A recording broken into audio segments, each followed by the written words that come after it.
yield 2 minutes to the gentleman from Texas, Dr. Paul. The gentleman is recognized for 2 minutes. Gentlelady for yielding, and I ask unanimous consent to revise and extend my remarks. Without objection.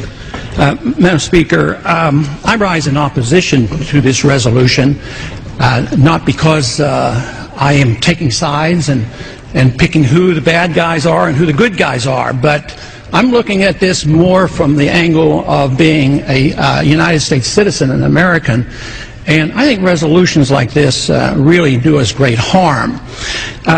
In many ways, what's happening in the Middle East, and in particular with Gaza right now, we have some moral responsibility for both sides in a way, because we provide help and funding for both Arab nations and Israel.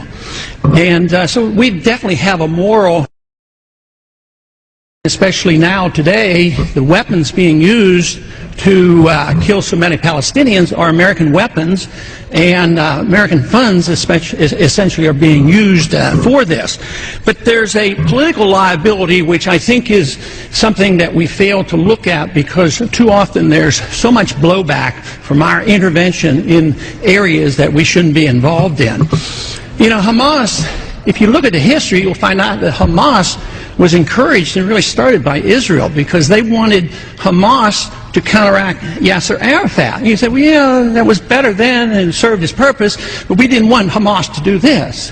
So then we as Americans say, well, we have such a good system, we're going to impose this on the world. We're going to invade Iraq and teach people how to be Democrats. We want free elections. So we encourage the Palestinians to have a free election. They do, and they elect Hamas. So we first, indirectly and directly through Israel, help establish Hamas. Then we have an election. Then Hamas becomes dominant, so we have to kill them.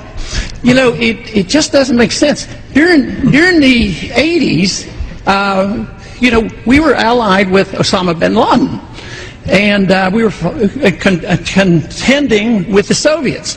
It was at that time our CIA thought it was good if we radicalized the Muslim world. So we financed the madrasa schools to radicalize the Muslims in order to compete with the Soviets. There's too much blowback. There's a lot of reasons why we should oppose this resolution. It is not in the interest of the United States. It's not in the interest of Israel either.